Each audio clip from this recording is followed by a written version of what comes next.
Hola, muy buenas tardes. Muchas gracias por acompañarnos una vez más en estas conferencias virtuales que tenemos ahora a través de el Facebook Live.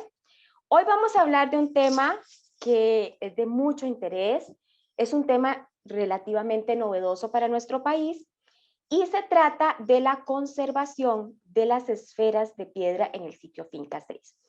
¿Por qué les digo que es algo novedoso? Porque realmente de hace algunos años para acá, la conservación de los objetos arqueológicos se ha hecho en laboratorio. Gracias a una alianza con el ENCRIM del INAH en México, desde más o menos el 2017, un equipo de conservadores, restauradores, arqueólogos del Museo Nacional se han venido capacitando con personeros o con la doctora Isabel Medina, para ser específicos, en materia de conservación en el sitio original, en este caso con las esferas de piedra. Y por eso tenemos aquí al arqueólogo Javier Fallas, quien es uno de las personas del equipo que conforman, o de las personas que conforman este equipo de restauración. Les voy a presentar a Javier. Él es arqueólogo, investigador, graduado de licenciatura en antropología con énfasis en arqueología y máster en antropología en la disciplina de arqueología por la Universidad de Costa Rica. Desde el 2011 labora en el Museo Nacional de Costa Rica con experiencia en manejo de colecciones arqueológicas, en la protección y conservación del patrimonio arqueológico, así como en tráfico ilícito de bienes culturales y en museología. Dentro del equipo del Departamento de Protección del Patrimonio Cultural, está a cargo del programa de conservación de los asentamientos cacicales con esferas de piedra del Diquís, declarados por la UNESCO en el 2014 como Patrimonio de la Humanidad. Forma parte de la Comisión Institucional del Plan de Manejo de los Sitios Patrimonio Mundial y está a cargo del proyecto de base de datos de las esferas precolombinas de Costa Rica y co-coordinador del proyecto Inventario de Sitios Precolombinos con esferas de piedra en el Pacífico Sur de Costa Rica. Además, quiero comentarles que esta conferencia se da en el marco de una exposición muy interesante que tenemos en este momento en el Museo Nacional, que se llama Legado en Piedra. Está en las casas de los comandantes y ahí ampliamos también acerca de la conservación de las esferas. Como siempre, pueden hacer sus consultas a través del Facebook. Nosotros se lo estaremos pasando a Javier al final de la conferencia. Los dejo con Javier Fallas. Bueno, buenas tardes, muchas gracias por acompañarnos en esta actividad de manera virtual. La presentación en el día de hoy vamos a enfocarla en los trabajos de conservación que hemos hecho en los últimos años en el sitio arqueológico Finca 6. Es importante contextualizar un poco el proyecto en el que nos encontramos en la actualidad. Es un proceso que se ha ido construyendo a través de los años y que inició desde la confección o la elaboración del expediente para presentarlo a la candidatura UNESCO para proyectar los sitios como Patrimonio de la Humanidad. En la UNESCO, siempre que se valora la posibilidad de declarar un patrimonio, ya sea natural o cultural, se debe de cumplir al menos tres pilares. Uno es que el bien cumpla con uno de varios criterios de patrimonio mundial, que el bien cumpla las condiciones de integridad y autenticidad y si son pertinentes. Y el tercero es si el bien cumple los requisitos de protección y gestión. Este último aspecto es fundamental para toda la gestión que implica. Por muchos años se hicieron investigaciones y que permitieron sustentar toda la información de ese patrimonio arqueológico del sur de Costa Rica. En esa ocasión se escogieron 4 de estos sitios para promoverlos y presentarlos como candidatos a ser declarados Patrimonio de la Humanidad. En el 2014 se logró ese cometido y se basó en 2 criterios, que son un testimonio único excepcional de una tradición cultural o una civilización viva o desaparecida, o 2, que manifiestan jerarquías de asentamientos y dominación de grandes territorios y recursos naturales. Los sitios que fueron declarados Patrimonio de la Humanidad son Finca 6, El Silencio, Batambal y Grijalba 2, que se ubican en el cantón de Osa. Es muy importante aclarar que son 4 sitios con esferas de piedra los que fueron declarados Patrimonio de la Humanidad, porque a veces ha generado la confusión que son las esferas de piedra las que se declararon Patrimonio de la Humanidad. En realidad son 4 sitios con esas características. Como les indicaba, el Museo Nacional de Costa Rica ha llevado investigaciones arqueológicas por más de 30 años en estos sitios. En el caso de Finca 6, bueno, se ubica sobre una planicie aluvial casi que aproximadamente a unos 10 metros sobre el nivel de mar. El tamaño del sitio oscila en 20 hectáreas aproximadamente, y la antigüedad de los depósitos corresponden al periodo Chiriquí, que es entre el 700-800 después de Cristo hasta el 1550 después de Cristo. Las particularidades del sitio Finca 6 es que mucho de su patrimonio está cubierto por sedimento. Este sedimento se ha generado por diferentes periodos y ocasiones de inundaciones a través del tiempo. Y entonces en el sitio encontramos evidencias, ¿verdad?, de diferentes características. En el Departamento de Antropología e Historia, que son los que se han encargado de las investigaciones por muchos años, se han encontrado, por ejemplo, viviendas circulares con montículos, cuyos montículos oscilan en tamaños entre 30 y 25 metros. También algunos sectores funerarios, por ejemplo, la estructura 1, que tiene aproximadamente 7 metros de largo y 2.3 metros de ancho, donde se recobraron más de 180 artefactos entre cerámica y piedra. Y en este caso, también no menos importante, son las esferas de piedra, que las encontramos en diferentes contextos. Uno de esos son en 2 alineamientos en situ, uno conformado por 3 esferas de piedra y el otro únicamente por 2 esferas, las cuales miden entre 1,41 metros de diámetro y 1,92 metros. También se han encontrado esferas colocadas en la rampa o el ingreso de las viviendas, en una de las viviendas, en los 2 extremos. Entonces, en realidad todo esto nos genera diferentes escalas de conservación que tenemos que valorar a la hora de hacer nuestros trabajos de campo. En este caso, a nivel de patrimonio, ¿verdad? Tenemos todo lo que son los bienes muebles como esferas, petroglifos. Tenemos, como les indicaba, todos los bienes inmuebles que corresponden a restos de viviendas, a espacios funerarios, a caminos, empedrados, etcétera. Y toda esta configuración del sitio arqueológico con el entorno natural y social. Como les indicaba Wendy, es importante mencionar cómo es muy diferente la conservación que se lleva a cabo en el interior de un museo a la conservación que se realiza in situ, es decir, en el lugar o en el sitio arqueológico propiamente, porque implica diferentes aspectos metodológicos de planificación y, como lo van a ver, en aspectos del trabajo que se lleva a cabo. Es importante indicar que en Costa Rica no existen escuelas de formación en conservación y restauración del patrimonio arqueológico propiamente. En este caso, se aboga por un trabajo multidisciplinario donde diferentes disciplinas llegan a aportar todos sus conocimientos para la toma de decisiones en cuanto al área de conservación. Como les indicaba Wendy al inicio, desde el 2016 ha estado trabajando en cooperación con la Escuela Nacional de Conservación, Restauración y Museografía, y principalmente con la asesoría de la arqueóloga y restauradora Isabel Medina. Este es un proyecto que hemos ido gestionando a través de los años, y en el 2017 fue cuando se empezó a trabajar ya en cosas muy específicas, y una de las metodologías que se empezó a implementar fue la de los diagnósticos. Un diagnóstico sumamente exhaustivo y detallado que permitiera determinar qué alteraciones o daños tenían estas esferas de Finca 6. Entonces se hizo un registro muy exhaustivo a nivel fotográfico, a nivel documental, de cada parte de la esfera que se encuentra en el sitio. ¿Y por qué eso es importante? Es sumamente importante porque antes de llevar a cabo cualquier tratamiento o cualquier otra etapa, se requiere digamos, tener certeza de lo que le está ocurriendo al bien patrimonial. Parte de la metodología, por ejemplo, era tener muy claro la ubicación, el tamaño de todos los deterioros que tenían las esferas, principalmente porque a veces quedaba en aspectos muy subjetivos, ¿verdad?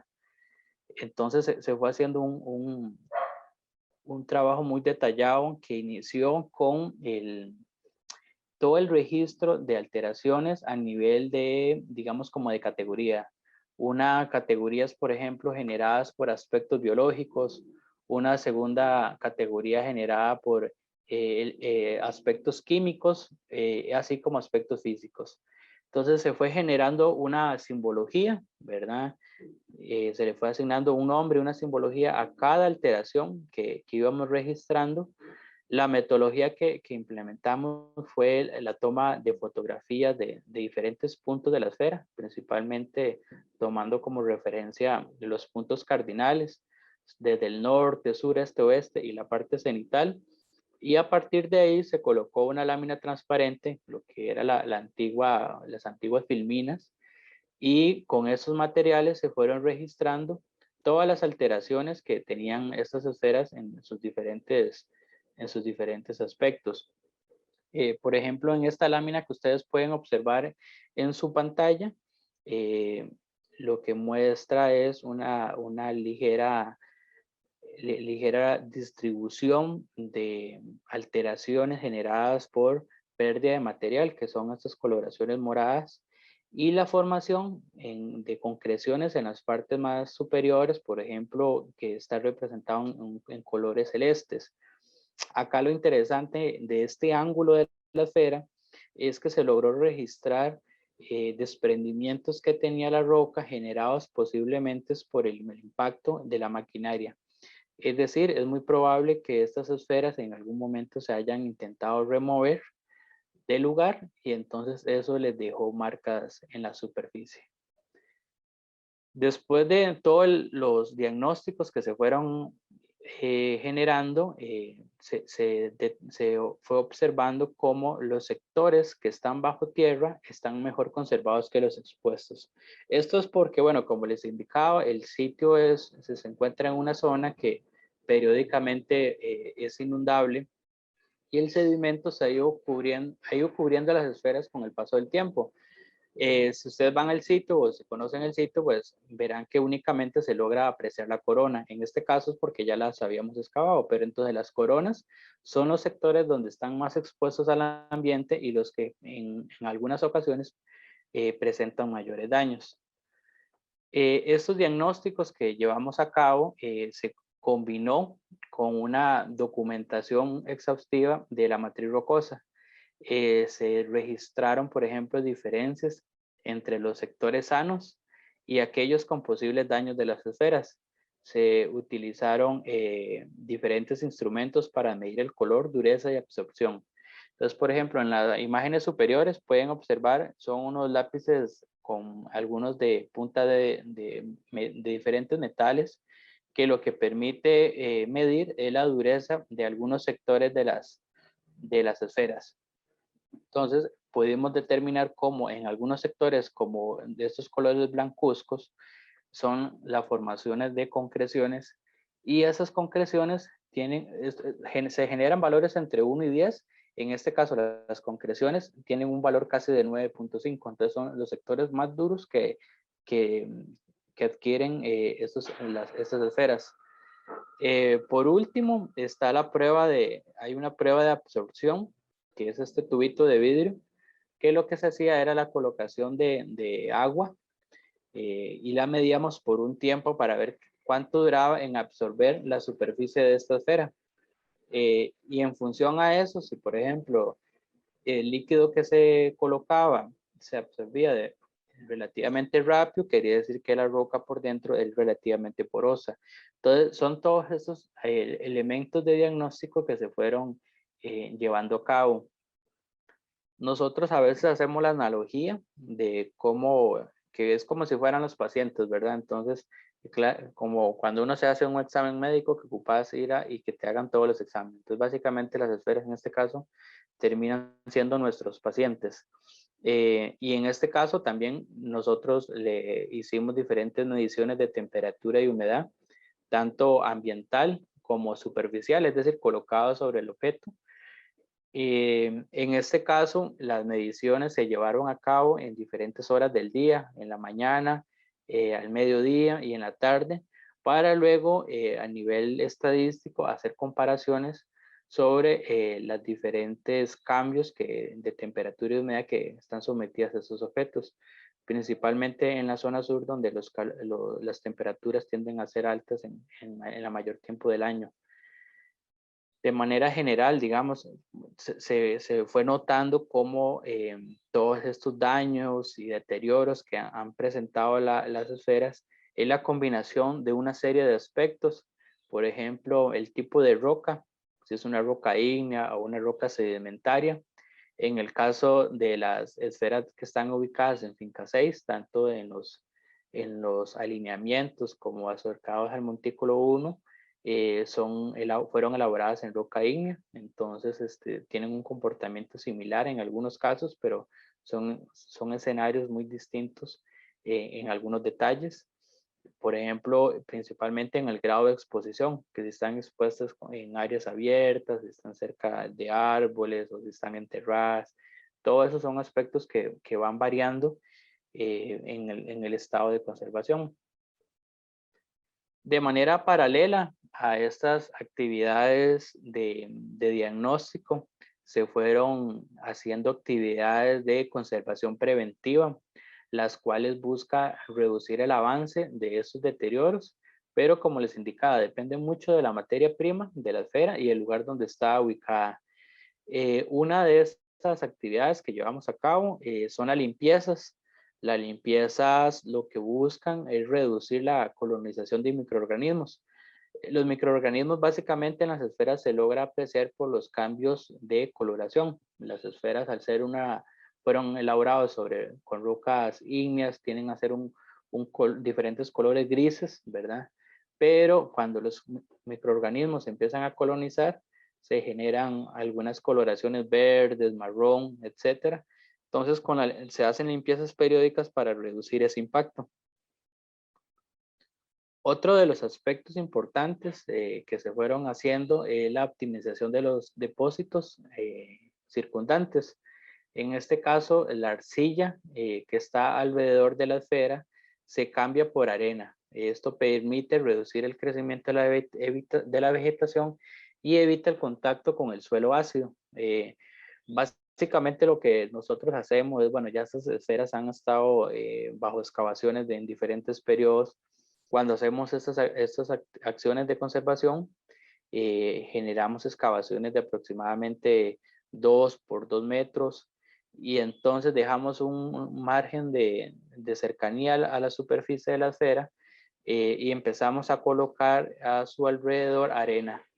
Eso permite generar este aislante y como ustedes pueden observar, bueno, en la imagen a mano izquierda son estas primeras etapas cuando se coloca la arena alrededor y, por ejemplo, si ustedes van al sitio, probablemente esto es lo que ustedes logran observar, únicamente la corona de la esfera expuesta y esta cama de arena alrededor, que como logran observar en la fotografía, permite aislar el crecimiento de vegetación circundante.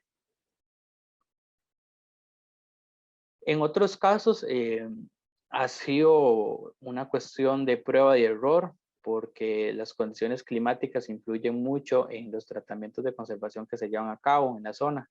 Por ejemplo, en los primeros años hicimos el mismo ejercicio con las esferas que estaban, por ejemplo, expuestas casi en su totalidad y les colocábamos una cama de arena. Sin embargo, por las fuertes lluvias terminaba lavándose la arena y entonces hemos optado por colocar piedra cuarta en su base. Esto es una acción sumamente importante para mantener la conservación idónea de las esferas porque básicamente lo que estaba ocurriendo o lo que ocurre también en otros sitios es que, bueno, la lluvia, eh, con la lluvia constante empieza a salpicar alrededor de la esfera. Esa arcilla de alrededor se deposita en la superficie de la esfera y esto es lo que genera las condiciones idóneas para el crecimiento de microorganismos. Entonces, esta, digamos, actividad de cambiar piedra cuarta, la arena o la arcilla alrededor por piedra cuarta, lo que permite es cortar y reducir este proceso de salpicado. Luego de hacer por muchos años estos análisis de diagnósticos, todas las actividades de conservación preventiva, se hicieron trabajos orientados hacia la intervención o restauración de las esferas. Sin embargo, bueno, esto también es todo un proceso, no fueron decisiones que se tomaron de manera espontánea, ni mucho menos. Se trabajó con un equipo de trabajo de químicos, de biólogos, de restauradores, arqueólogos, etcétera. Y, por ejemplo, uno de los aspectos fue las pruebas de algunos materiales para la restauración.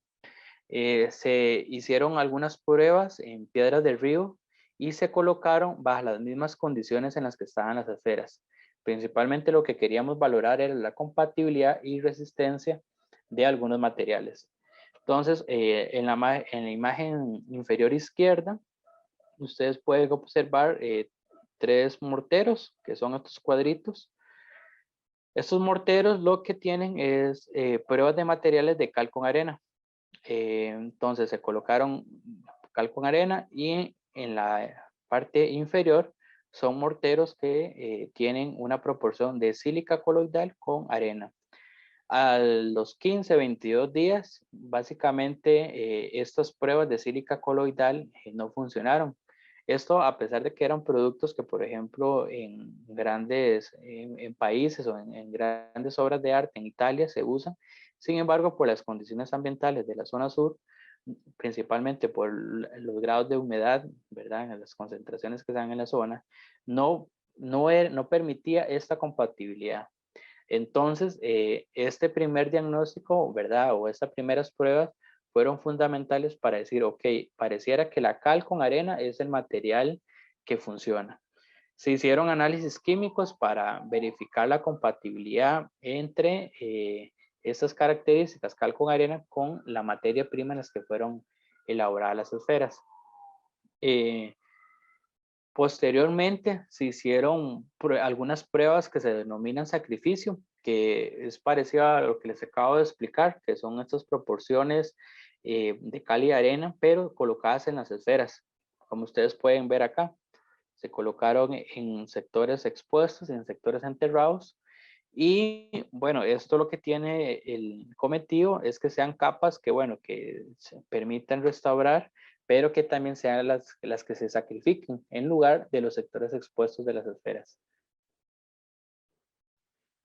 Bueno, antes de la intervención de las esferas también fue importante hacer todo un estudio documental de los materiales recolectados de los sitios arqueológicos. En este caso, por ejemplo, de la esfera E, del sitio Finca 6, en diferentes investigaciones se habían recobrado los fragmentos que se habían desprendido de la esfera. Entonces esto fue fundamental para el trabajo de restauración.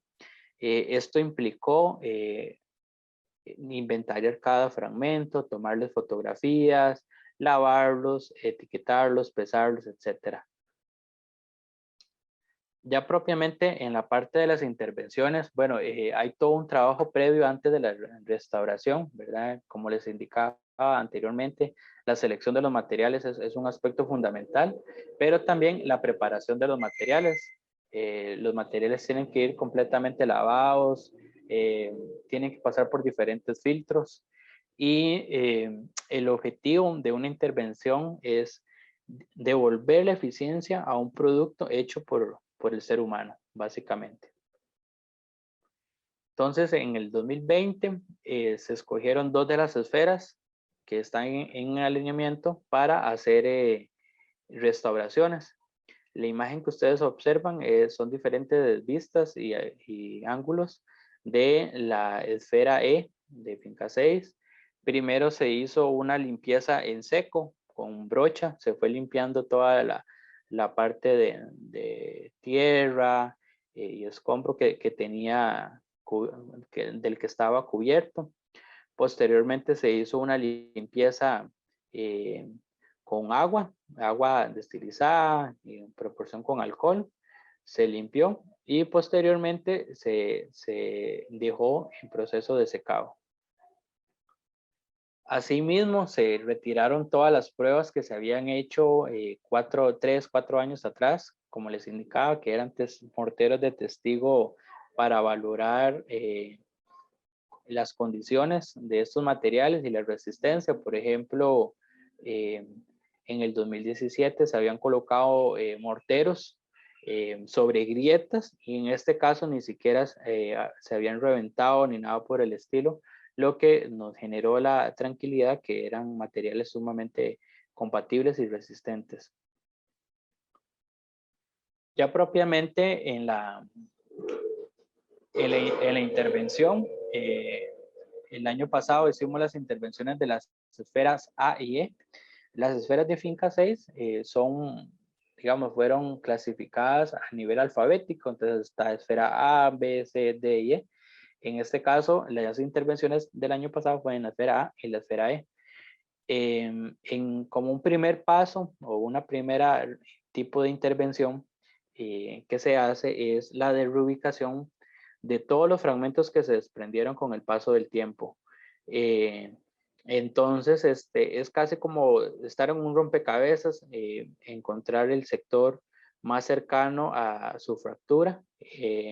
Posteriormente, se empieza a generar una metodología de etiquetado que permite determinar que este sector, por ejemplo, corresponde a este sector de este fragmento, que este fragmento corresponde a este sector.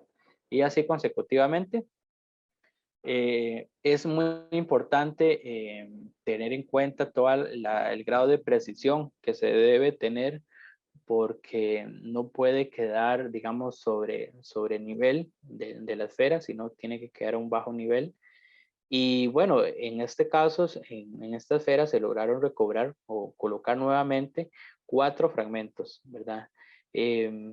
A nivel metodológico se vuelve un poco complejo porque, por ejemplo, estos fragmentos de esta esfera correspondían a la parte más superior, ¿verdad? La parte cenital. Sin embargo, esta parte central no tenía fragmento que se pudo recobrar porque esta esfera termina deslaminándose o no, perdón, termina erosionándose como en forma granular. Entonces, más bien, la conservación de este tipo de fragmentos se vuelve un poco más complejo. Otra de las intervenciones que se hicieron fueron las integraciones, que en este caso es colocar de la pasta cal y arena en sectores, por ejemplo, con faltantes. Por ejemplo, esos fueron los fragmentos que se volvieron a reintegrar a la esfera, ¿verdad? Y todos los espacios intermedios o con vacíos se fueron integrando con esta pasta cal y arena. Es importante indicar que todos los elementos destinados a reemplazar las partes inexistentes deben integrarse armoniosamente en el conjunto, distinguiéndose claramente de las originales. Ya casi vamos digamos, a indicar algunos de los criterios de conservación que utilizamos, pero básicamente es importante mencionar eso, que no fueron criterios sumamente subjetivos, sino que nos basamos en criterios internacionales en términos de conservación en patrimonio in situ. Por ejemplo, esta es la intervención que se hizo en la esfera A de Finca 6.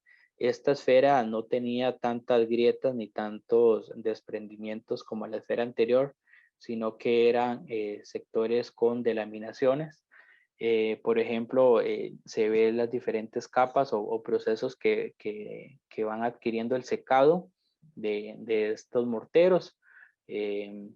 Principalmente, por ejemplo, toda esta parte hacia abajo es la que queda, digamos, enterrado.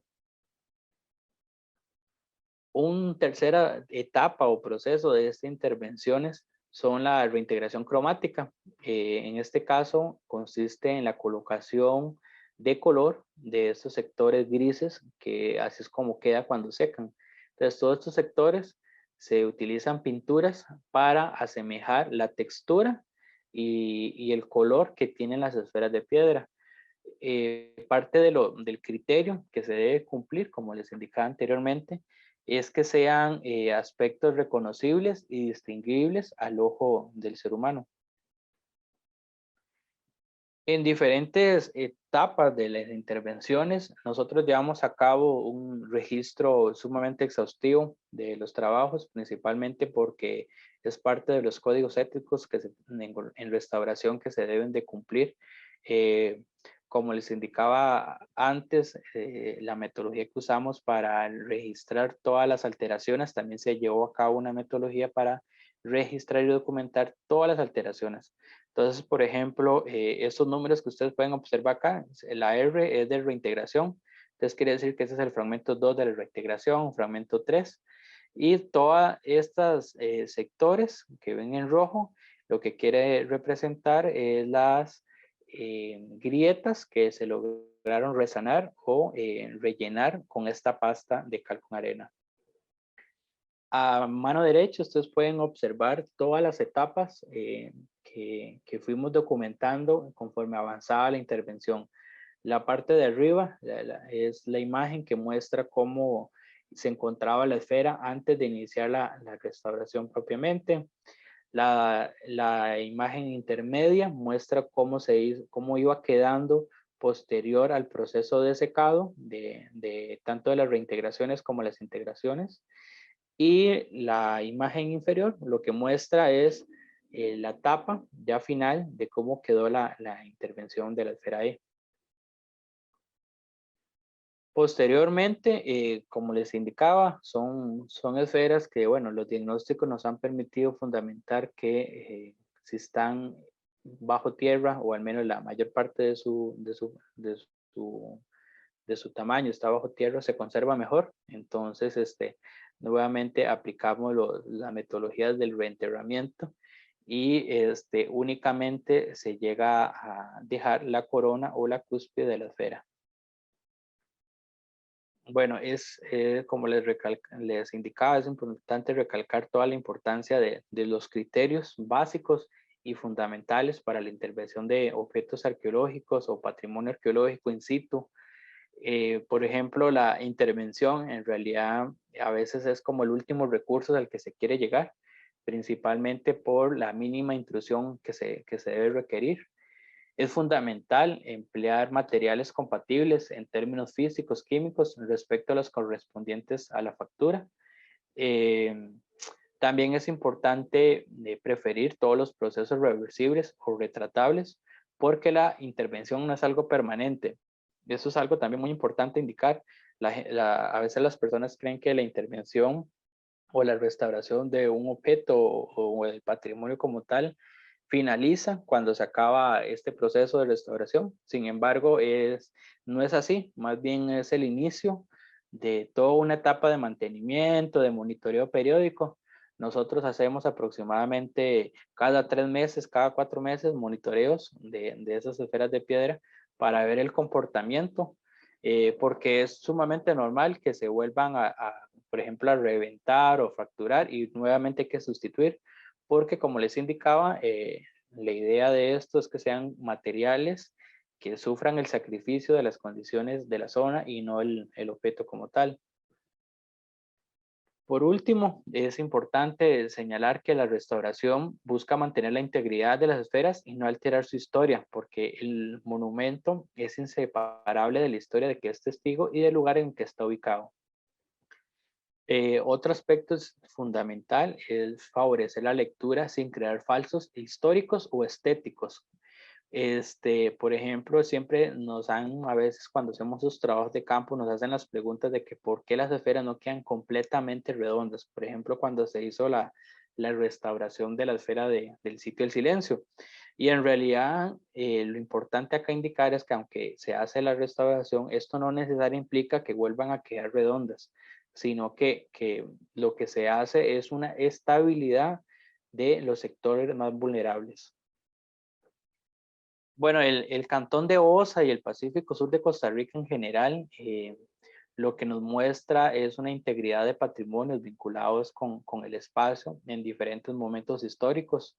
Por ejemplo, el sitio arqueológico Finca 6 es un sitio que mantiene la división territorial de la United Fruit Company, además de la conservación, digamos, en la zona se conservan otras infraestructuras de esta época bananera. También tenemos todo lo que es el patrimonio histórico arquitectónico, patrimonio industrial, que todos esos valores históricos son los que engloban todo lo que es el patrimonio cultural de la zona.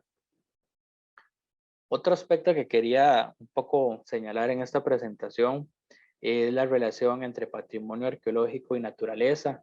El patrimonio es frágil y no es renovable. Y, por ejemplo, todos esos vestigios arqueológicos bajo tierra se podrían perder bajo ciertos impactos de las inundaciones. El sitio, por ejemplo, Finca 6 tuvo un impacto significativo con la tormenta Nate en el 2017. Estas fueron las imágenes de cómo quedó posterior a la inundación, ¿verdad? Que todo cubierto de sedimento. Se tuvo que volver a hacer una excavación alrededor para recobrar toda la superficie de las esferas.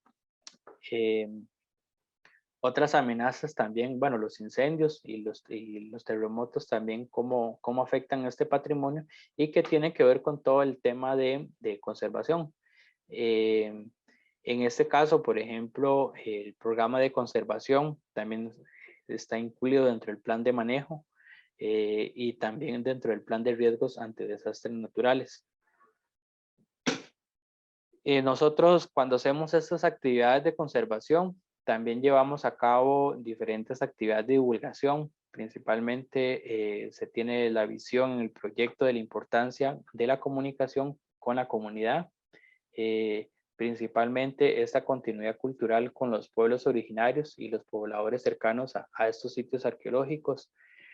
Para nosotros es fundamental, por ejemplo, recuperar todas las percepciones y valoraciones de estos actores a partir de charlas, visitas guiadas o exhibiciones. El proyecto también tiene una parte fundamental que es el Museo Sitio Finca 6 y que le da un mayor valor al sitio Finca 6 también. Y es el hecho que como todas esas infraestructuras pueden brindar las oportunidades idóneas para aprovechar, conocer, etcétera, el patrimonio cultural. Como les indicaba Wendy al inicio, actualmente en el Museo de Finca 6 y en el Museo Cuartel Bellavista tenemos de manera simultánea una exhibición que se llama Legado en Piedra, lo cual cuenta un poco todo este proceso que hemos indicado en esta presentación. A nivel ya final, podemos indicar que, bueno, las labores de conservación que se llevan a cabo contribuyen a la interpretación del patrimonio arqueológico. El proyecto ha sido muy claro en tener una visión integrada del espacio, de los contextos arqueológicos, del sitio, del entorno y las relaciones entre ellas. Y que, por ejemplo, a nivel institucional, toda esta gestión que se hace, todo este manejo de la conservación, claramente es porque es favorecida por una función útil a la sociedad.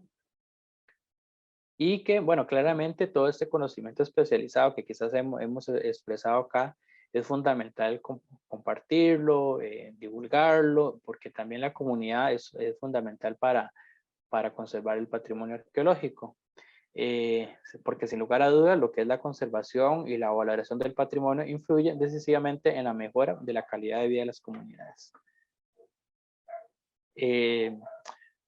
Sin lugar a dudas, digamos, también es un aspecto importante indicar de cómo cada persona se vuelve un guardián o un cuidador de todo el patrimonio arqueológico. Periódicamente a veces los sitios sufren de diferentes vandalismos, ¿verdad? Por ejemplo, una situación que hemos detectado es que a partir de la restauración de la Esfera del Silencio, las personas se han empezado a subir a la esfera y han generado que todos los fragmentos que hemos reintegrado en las restauraciones se los boten, ¿verdad? Entonces es importante hacer hincapié en este tema, que si ustedes saben de algo puedan denunciarlo, puedan hacernos llegar esa información, porque sin lugar a duda atenta sobre la conservación de este patrimonio arqueológico. Y por mi parte eso sería. Muchas gracias. Estoy atento a sus preguntas. Muchas gracias, Javier, por esta explicación muy clara, muy sencilla, y mucha gente nos está diciendo justamente que le gusta mucho la explicación que le diste. Saludos a Marta Soto, Marisela Mejía, que también dice que le encantan estos temas, Ana Luz Zamora, que nos felicita por el cuidado del patrimonio. Muchas gracias, Ana Luz. Ana Duarte, saludos a Ana, quien fue compañera de nosotros y fue una de las pioneras en este proceso de conservación de las esferas. Ella le pasó la estafeta a Javier. Saludos, Anita. Y Salud, Ana. vamos a ver, tenemos algunas... Inés también, saludos, William Mora, ahí nos está acompañando, Ana Victoria Mora. Quería hacerte una pregunta antes de empezar esta conversación. Una persona, don Carlos Barbosa, nos escribió diciéndonos que no entendía, voy a usar la palabra que él usó, los pegotes de pasta en las esferas. Él dice que hay que dejarlas como están. A mí me gustaría que ampliaras en ese tema. ¿Por qué? ¿Y cómo se reintegran cromáticamente después? Porque es que las esferas, yo sé que ya lo dijiste, pero me gustaría como que ampliaras en ese para que nos quede muy claro que esto ha sido no un proceso de, o sea, más bien ha venido de un proceso de investigación continua por muchos años y asesorado por personas que tienen mucho más años de nosotros de experiencia. Sí, claro. Acá, Wendy, es tal vez como les indicaba en algún segmento de la presentación, que termina siendo como un diagnóstico cuando uno tiene un tratamiento médico, ¿verdad? Esas restauraciones que llevamos a cabo responden a sectores sumamente vulnerables y que requieren un orden de prioridad. Entonces, estos sectores que se llegan a, digamos, a cubrir con estos morteros de pasta, de cal, arena, precisamente lo que pretenden es controlar algún nivel o algún, digamos, riesgo de desprendimiento de algunas de estas capas. En algunos casos, los análisis químicos nos han permitido detallar que estas esferas terminan delaminándose en forma como de capa de cebolla. Entonces, esas integraciones lo que permiten es contener esa posibilidad de desprendimiento. Entonces, básicamente es lo que se busca y lo que se pretende con estos trabajos, ¿verdad? Porque básicamente es patrimonio de nosotros, es patrimonio de todos, ¿verdad? Y en este caso es patrimonio mundial. Y entonces también tenemos que generar las condiciones para que las futuras generaciones puedan conocerlo, ¿verdad? Entonces, por eso es que trabajamos tanto a corto plazo como a largo plazo. Gracias, Javier. Marisela nos hace un comentario, Marisela Mejía. Primero dice que le encantan estos temas, qué dicha, Marisela. Y dice que dentro del programa de estudios sociales del MEP está este tema del patrimonio. Debería existir algún programa para complementar, ayudarnos a ampliar el tema con los chicos. Justamente eso es lo que hacemos, Marisela. Tenemos varios materiales para, bueno, aparte de estas conferencias, para llevar todos estos temas de patrimonio a las escuelas.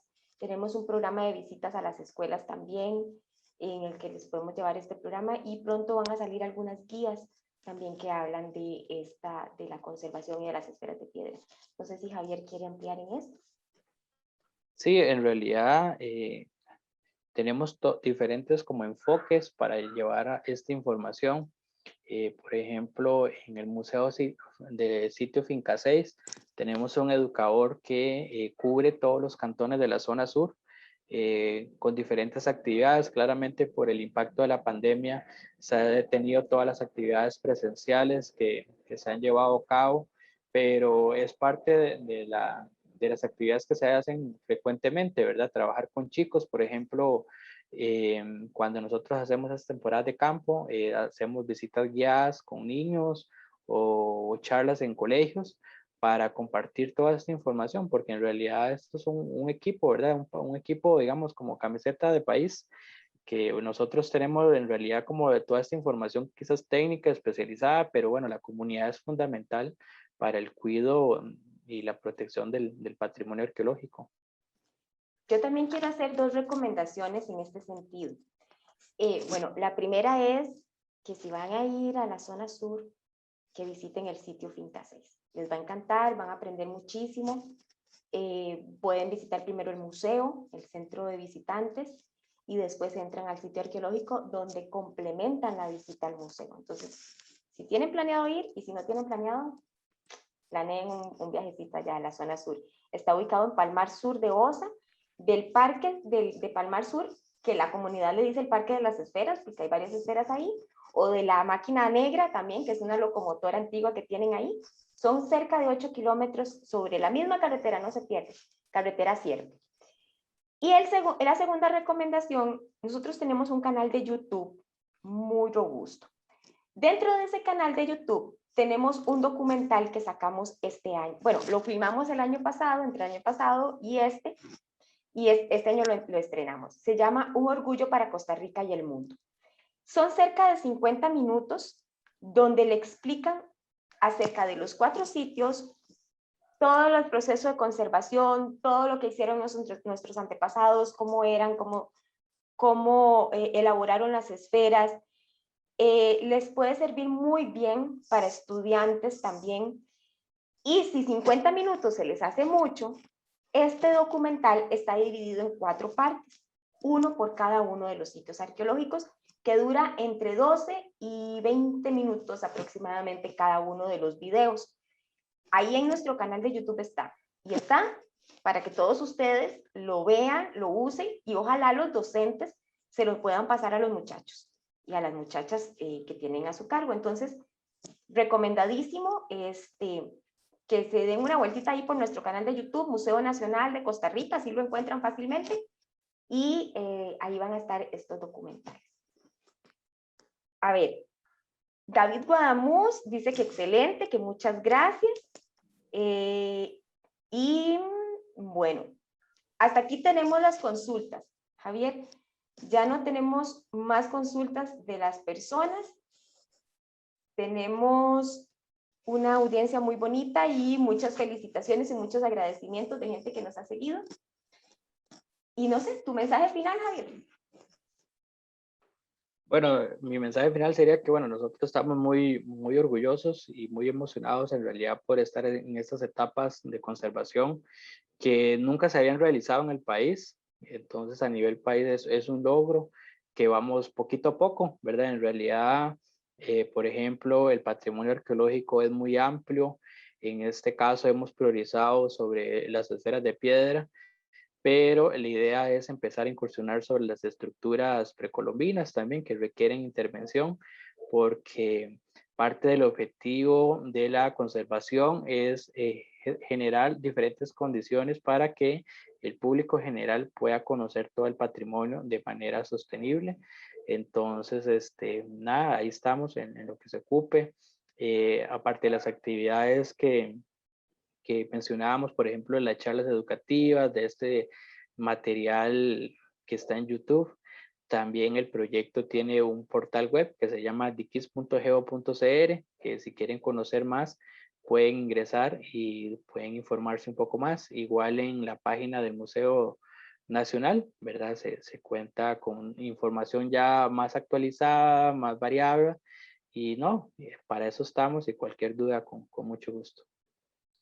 Los canales son muy amplios, la información está a disposición de todos ustedes y nosotros como Museo Nacional también estamos a disposición para que ustedes nos consulten. Tenemos redes sociales, tenemos página web y como dijo Javier, también tenemos la página dikis.geo.cr. Muchísimas gracias, Javier, por acompañarnos. Gracias a todos ustedes que nos acompañaron hoy. El próximo miércoles tenemos otra conferencia, estén atentos. En nuestra página web www.museocostarrica.go.cr está toda la información. Que pasen muy buenas tardes, un muy bonito fin de semana. Hasta luego.